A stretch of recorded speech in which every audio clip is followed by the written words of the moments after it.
This is true. You look very fine. I think so too. So Amalia, before she goes to the opera, has a rippling that tells her that she thinks she's going to be needed there. Are you sure we need to go to this? Yes. Wish I knew why. The opera is a huge event in society, and it's the first time that a lot of our characters are going to meet each other. Lavinia is trying to sort of display her best subjects from the touched and show that they are socially acceptable. She invites her very conventional and slightly sinister friend, Lord Masson, along to show off how brilliant her young subjects are. I take it then that you are yourselves among the afflicted. Touched, yes. We don't consider ourselves afflicted. There's a power play between Masson and Amalia. He's the old power, I guess she represents the new power, and neither one of them is going to give that up easily. For him, the way things are should be a very patriarchal model as it was before, and the real problem is that these women who are touched around London represent something very unsettling to the social model.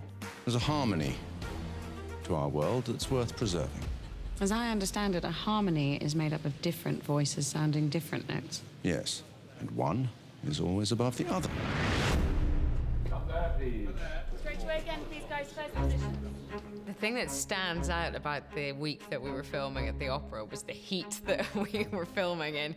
Well, we're filming in Wimbledon Theatre, which is just the kind of perfect space for it. It's a gorgeous, gorgeous theatre. And in amongst that, we had these opera singers who were just absolutely fabulous. The kind of camaraderie that comes from being in woolen tuxedos inside an ancient building in like 95-100-degree heat is special. And in a weird way, I think that helped the scene because it was uncomfortable and strange.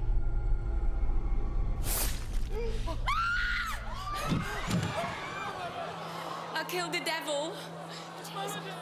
Melody is a force of wonderful chaos. She comes out on that opera stage and she is enraged, she is vengeful. Did you all come in hats? Now all of your brains are naked. No. Malady means disease in French. I don't think she intends to go there to kill the elite of society en masse, but that's what ends up happening.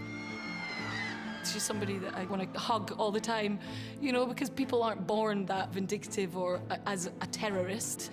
They become it because of something within their past, and that's what resonated with me.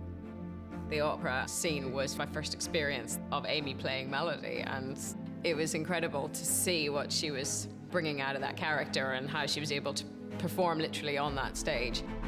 As an actress, you dream of a role like this. That's no mean feat playing Melody. I went back to what we used to do at drama school, so the words come last. It's all about who she is and what she feels, what's her trigger, what it feels like to be lonely, to be this solitary existence. It's taken me down some random paths, the research that I go into, actually, and some, really squirmish places that I get to. Why am I here? Melody's got this constant war with herself. It's very hard when you're doing somebody that is that damaged. We did so many different looks on her. We went to the absolute extreme where we was kind of almost doing comedy Joker stuff, and then we pulled it back. The inspiration almost come from modern day punk. Her hair is really messed up, do you know what I mean? And when she puts on her makeup, you literally go, yeah, there we go. Every time I got in her garb, there was like a flick of a switch that just went off in my mind each time. So either I am here for a reason or for a bonfire.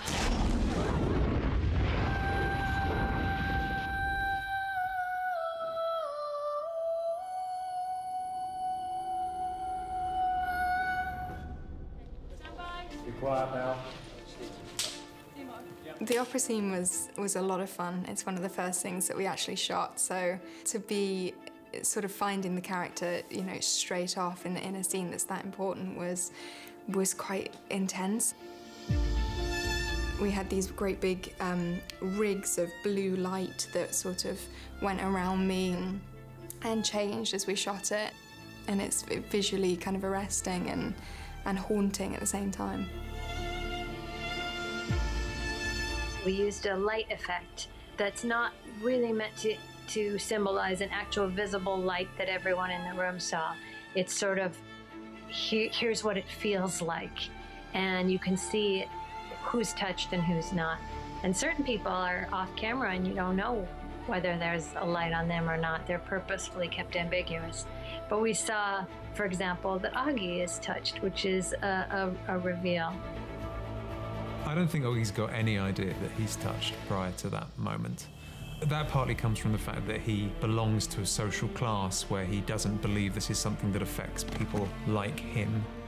It feels like all your pain is just melted away, and then you're just left with this like very present feeling that Penance gets to share with Augie.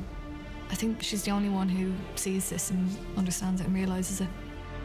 It hits Amalia somewhere deep in her soul that this means something very unique and special for the touched. She knows that kind of Mary is the way forward with this.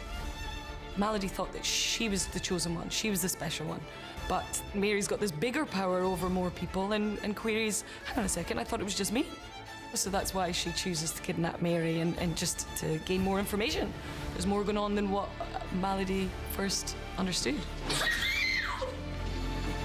Mary is a big key person that we didn't even know that we had to find. Just let me have a go. Just let me have a go. No. And that sets off like a massive chain of events.